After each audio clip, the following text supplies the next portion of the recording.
Okay. Hi, I'm Dylan Grimes, and this is I Am Not Batman by Marco Ramirez. It's the middle of the night. The sky is glowing red, radioactive red. If you look high enough, you can see me. Up there, on the 87-story building.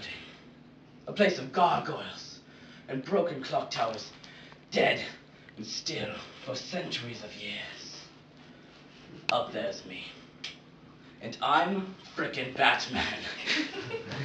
I've got like batarangs and Batmobiles and a frickin' Batcave. Because all you really need is a broom closet or a fire escape. I got my pointy ears on, and the mask that only covers half my face, and a bulletproof chest. So nobody can come between me and justice. Daddy's hand-me-down jeans, they're gone. The navy blue polo shirt, you know, the one that has a hole near the butt because it got caught on a chain link fence behind Taco Bell, but you just tuck it in and it's all good. That one, it's gone too.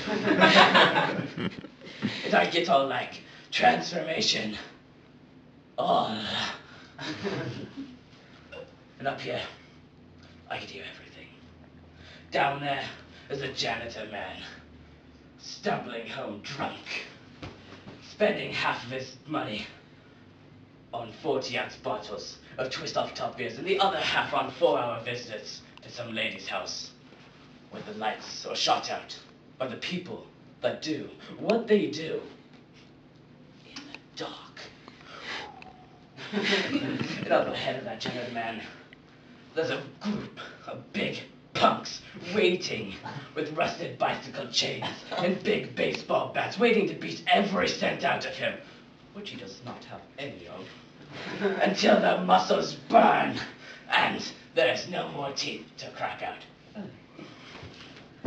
And from here, I can hear them saying, "Give me the cash!"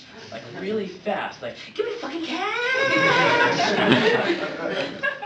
Up here, scared for this janitor man, I swoop down like the night. And I throw a batarang at a naked light bulb. And they're like, "Whoa, motherfucker, who turned out the lights?" Did you see that? Give what you got, old man. Oh, seriously, did you see that? I don't know what you're talking about. No, seriously, man, I'm scared. Man, there ain't no bat. Then out of nowhere, right in the kisser! The second punk comes wailing at me. But of course, I think this through in the most polite manner. So I go, "Chuck those knockouts!"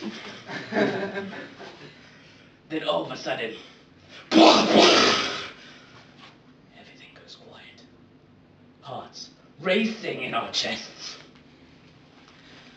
A third man with a pistol pointed in the sky like he's holding Jesus himself hostage while he's threatening to blow a hole in the moon. He looks at me with his deadly eyes. He lowers his arm, pointing the handgun between my pointy, batty ears.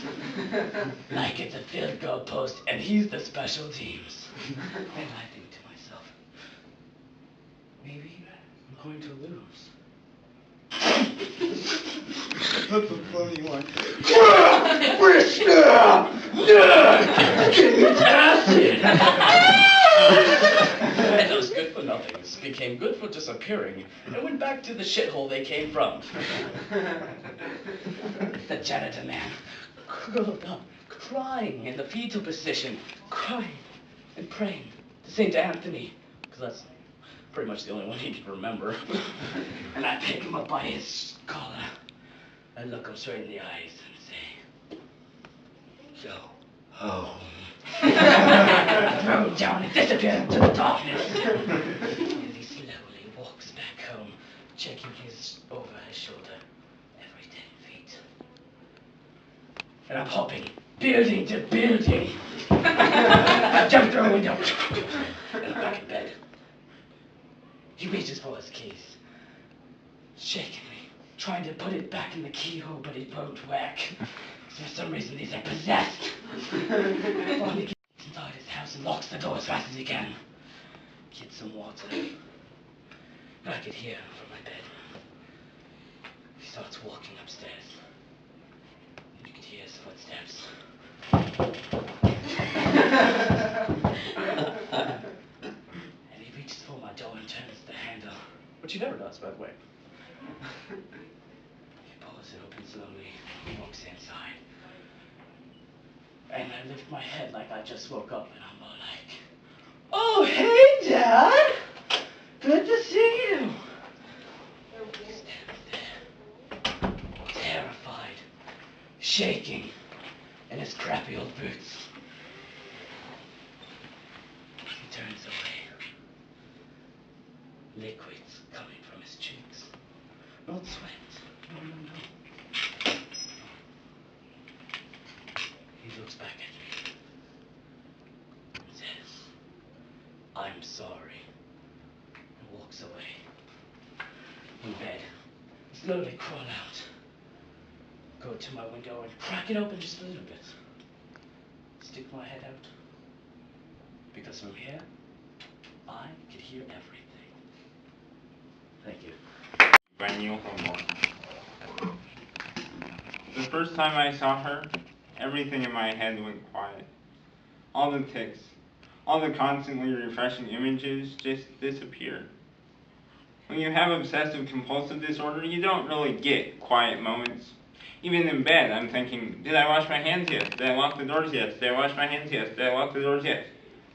But when I saw her, all I could think about was the hairline curve of her lips, or the eyelash on her cheek, eyelash on her cheek, eyelash on her cheek.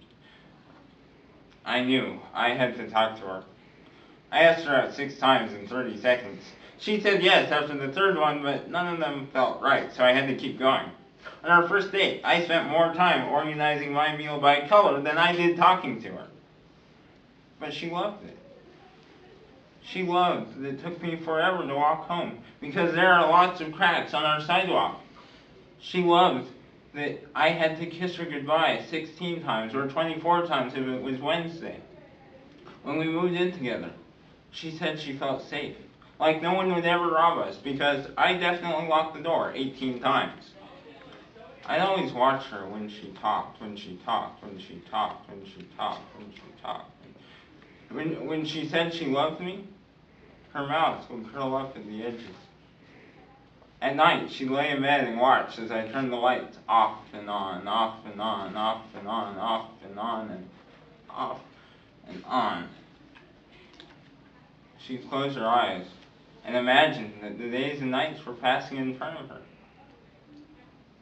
Sometimes, I'd start to kiss her goodbye, and she'd just leave because I was making her late for work. When she said she loved me, her mouth was a straight line. She said that I was taking up too much of her time. And last week she started sleeping at her mother's place. She said that she shouldn't let me get so attached, that the whole thing was a mistake. But how can it be a mistake that I don't have to wash my hands after I touch her? Love is not a mistake. And it kills me that she can just run away from this, and I can't.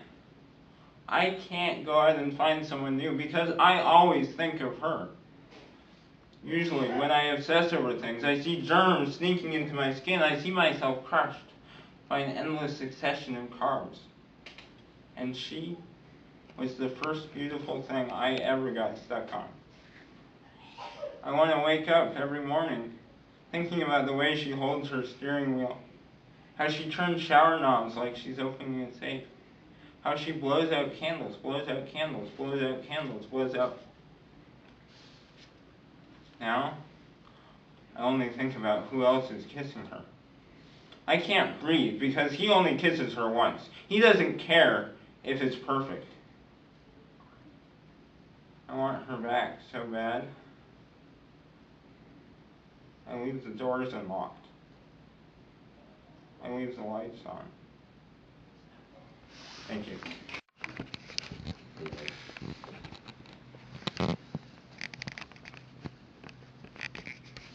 Fox, socks, fox, knocks. Fox and socks. Knocks and fox and socks and bucks. Socks on knocks and knocks and bucks. Fox and socks on box on knocks. Hi, my name is Neil Little, and this is Fox in Socks by Dr. Seuss. Chicks with bricks come, chicks with blocks come, chicks with bricks and blocks and clocks come. Look, sir, Mr. Knox, sir. Let's do tricks with bricks and blocks, sir. Let's do tricks with chicks and clocks, sir. First, I'll make a quick trick brick stack. Then I'll make a quick trick block stack. You can make a quick trick chick stack. You can make a quick trick clock stack. Now here's a new trick, Mr. Knox. Socks and chicks on fox. Fox on clocks and bricks and blocks. Bricks and blocks on knocks on box. Now we come to ticks and talks, sir. Try to say this, Mr. Knox, sir. Clocks on fox tick, clocks on knocks talk. 6 tick bricks tick, 6 tick chicks talk. Please, sir, I don't like this trick, sir. My tongue isn't quick or slick, sir. I get all those ticks and clocks, sir, mixed up with those bricks and clocks, sir. I can't do it, Mr. Fox, sir. I'm so sorry, Mr. Knox, sir. Here's an easy game to play. Here's an easy thing to say. New socks, two socks. Who socks? Sue socks. Who sews Sue socks? Sue sews Sue socks. Who sees who sew whose new socks, sir? You see Sue sew Sue's new socks, sir. That's not easy, Mr. Fox, sir. Who comes? Crow comes. Slow Joe Crow comes. Slow Joe Crow sews whose clothes? Sue's clothes. Who sews Crow's clothes? Sue sews Crow's clothes. Sue sews hose on Slow Joe Crow's. No, Fox sews rose on Slow Joe Crow's clothes. Hose goes, rose grows. Nose hose goes some. Crow's rose grows some. Please, I don't like this game, sir. This game makes my tongue quite lame, sir.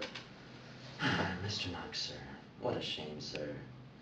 We'll find something new to do now. Here is lots of new blue goo now. New goo, blue goo, gooey gooey, blue goo, new goo, gluey gluey. Gooey goo for chewy chewy. That's what that goo goose is doing. Do you choose to chew goo too, sir? Yes, sir, you, sir. Choose to chew, sir. With that goo goose. Choose, sir. Do, sir. Mr. Fox, I won't do it. I can't say it. I won't chew it. Step this way. I'll find another game to play. Bim comes. Ben comes. Bim brings Ben broom. Ben brings Bim broom. Ben bends Bim's broom. Bim bends Ben's broom. Bim's bends. Ben's bends. Ben's bent broom breaks. Bim's bent broom breaks. Ben's band. Bim's bend. Big bands. Pig bands.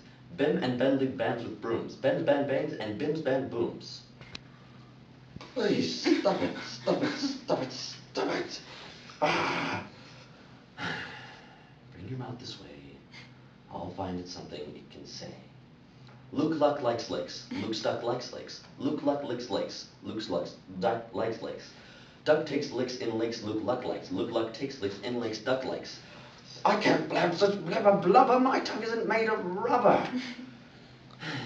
Mr. Knox, come now. You don't have to be so dumb now. Try to say this, Mr. Knox. Please.